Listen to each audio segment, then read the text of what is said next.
Khasiat dan manfaat biji pala tidak usah diragukan lagi. Buah pala adalah rempah yang berkhasiat untuk kesehatan. Biji dari buah pala ini juga dapat dimanfaatkan untuk tambahan penyedap masakan. Tapi ada baiknya kita paham apa kandungan yang terdapat dalam biji pala. Berikut penjelasan Dr. Wawaimuli Arozal, ahli farmakologi klinik. Buah pala yang kita kenal selama ini terdiri dari dua bagian, yaitu bagian dagingnya dan bagian bijinya. Kita bisa memanfaatkan baik buahnya, buah palanya maupun bijinya. Nah, kita lihat di sini bahwa biji pala mengandung banyak zat aktif. Terdiri dari dua bagian, yakni metabolit primer dan metabolit sekunder.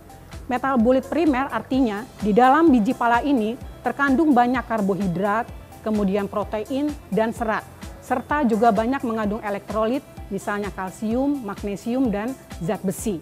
Di samping itu, biji pala juga mengandung banyak metabolit sekunder. Inilah yang memiliki khasiat farmakologi. Kandungan zat aktif atau senyawa aktif utama yang terdapat di dalam metabolit sekunder dari biji pala adalah mistirisin. Sekitar 1-2% dalam yang terkandung di dalam biji pala ini mengandung mistirisin, di mana dia memiliki berbagai aktivitas farmakologi. Yang utama adalah dia memiliki efek vasodilating atau dia akan melebarkan pembuluh darah. Kemudian dia juga memiliki efek antioksidan, kemudian melancarkan peristaltik usus, dan yang juga penting adalah efek mistirisin terhadap sedatif atau dia menimbulkan efek sedasi atau mengurangi insomnia yang sering terjadi pada individu tertentu. Di samping mistirisin, kandungan zat aktif atau senyawa aktif yang terdapat di dalam biji pala, dia juga memiliki banyak gugus flavonoid. Kalau suatu senyawa herbal memiliki banyak gugus flavonoid, artinya dia berpotensi memiliki efek antioksidan yang kuat. Selain itu, dia juga memiliki senyawa-senyawa lain yang bersifat sebagai antiinflamasi. Selain itu, di dalam metabolit sekunder dalam biji pala juga terdapat berbagai vitamin. Vitamin yang cukup banyak, misalnya vitamin C dan vitamin A. Tentunya ini berguna bagi kesehatan tubuh kita. Tidak hanya buahnya, biji pala juga dipercaya memiliki banyak manfaat bagi kesehatan. Biji pala dapat dikonsumsi dengan cara diolah menjadi teh. Lantas, apa saja ya manfaat dari biji pala ini untuk kesehatan? Sejak zaman dahulu kala, kita tahu bahwa nenek moyang kita sudah menggunakan biji pala untuk mengatasi berbagai penyakit. Salah satu yang paling terkenal adalah biji pala dapat membantu mengurangi keluhan gangguan tidur atau insomnia. Mengapa demikian? Karena memang kandungan aktif yakni mistirisin yang terdapat di dalam biji pala ini mempunyai efek sedasi. Di samping itu dia juga memiliki efek menenangkan atau anti-ansietas. Hal lain yang juga sering digunakan atau kita memperoleh manfaat dari biji pala ini, dia membantu melancarkan pencernaan. Banyak orang yang mengatakan bahwa setelah mengkonsumsi biji pala, nafsu makannya menjadi membaik. Mengapa demikian? Karena memang peristaltik usus atau gerakan usus yang terjadi akibat kita mengkonsumsi biji pala menjadi lebih baik. Sehingga beberapa literatur menyatakan bahwa biji pala memiliki efek sebagai anti diare. Manfaat lain yang bisa kita peroleh dari konsumsi biji pala adalah dia membantu melancarkan peredaran darah. Karena biji pala memiliki efek menyebabkan vasodilatasi atau pelebaran pembuluh darah, sehingga dia membantu mengatur regulasi tekanan darah kita. Juga satu hal yang cukup menarik bahwa biji pala ini memiliki efek anti trombosit ya atau anti pembekuan darah. Ini perlu diwaspadai bagi orang-orang yang juga mengkonsumsi obat-obat anti pembekuan darah karena konsumsi bersamaan bisa menyebabkan perdarahan seperti itu. Ini hal yang harus tentunya diwaspadai. Murah dan mudah didapat, membuat biji pala menjadi pilihan rempah yang digunakan sebagai penyedap masakan. Namun, ada juga yang mengonsumsi biji pala ini dengan cara menjadikannya minuman hangat. Tapi jangan berlebih dalam mengonsumsi biji pala. Lantas adakah efek samping jika mengonsumsi biji pala ini secara berlebihan? Konsumsi biji pala sejauh bila digunakan dalam dosis yang tepat tentu aman-aman saja.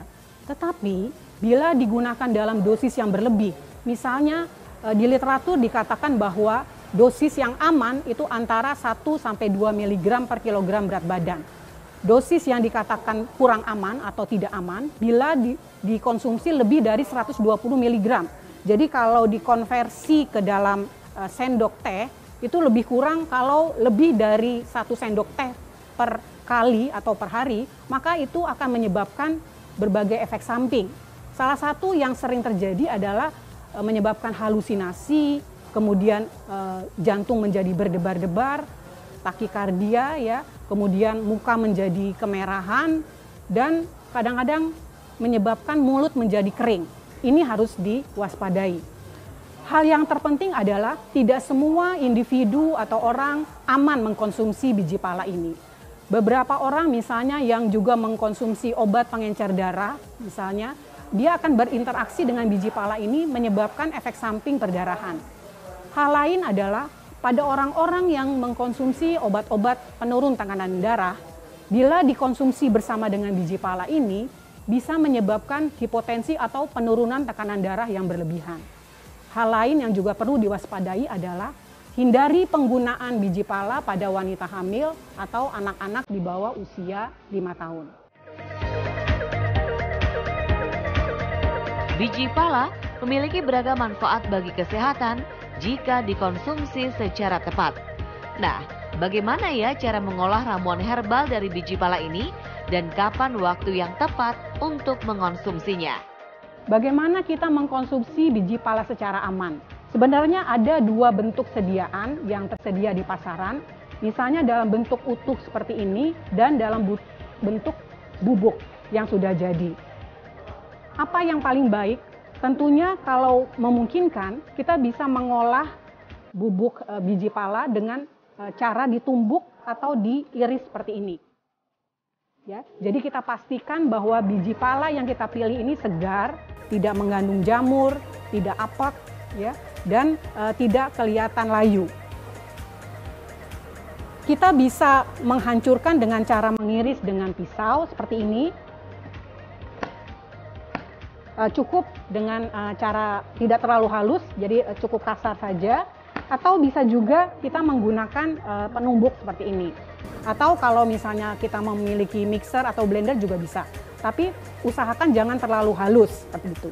Apa bedanya dengan yang bubuk yang sediaan yang di pasaran? Tentunya kalau sediaan yang sudah jadi seperti ini, kita tidak yakin bagaimana pengolahannya seperti itu. Karena kandungan yang banyak terdapat di dalam biji pala ini ada yang disebut sebagai essential oil atau minyak esensial.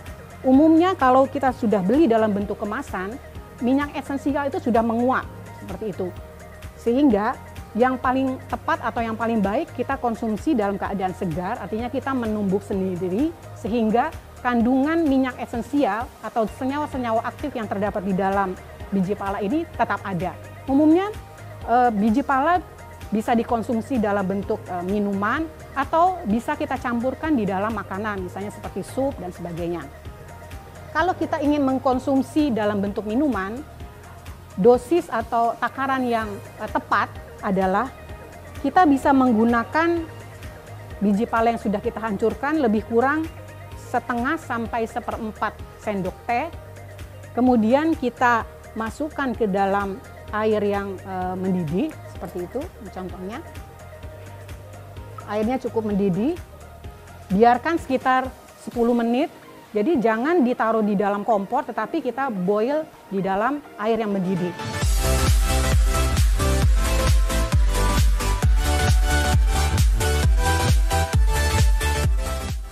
Setelah 10 menit berada di dalam air mendidih, maka airnya berubah menjadi sedikit kecoklatan, seperti ini.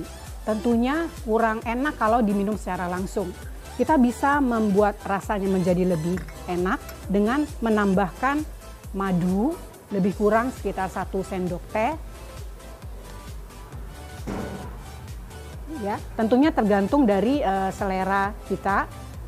Kita harus perhatikan kalau tentunya yang memiliki sakit gula tentu tidak perlu banyak-banyak. Kemudian kita aduk seperti ini sampai dia tercampur merata. Kemudian bisa juga kita menambah rasa dengan menambah teh. Bisa teh hijau atau teh coklat seperti ini. Rasanya akan menjadi lebih enak dan lebih kurang rasa pahitnya. Dan yang seperti ini bisa langsung kita konsumsi. Dosisnya lebih kurang 1 kali sehari atau paling banyak 2 kali sehari, pagi dan sore. Sebaiknya diminum dalam keadaan perut yang sudah terisi makanan, jangan dalam perut kosong. Demikianlah berbagai cara untuk mengolah atau mengkonsumsi biji pala dengan aman. Saya Dr. Wawai Mulia Arozal, spesialis farmakologi klinik untuk Hidup Sehat Plus.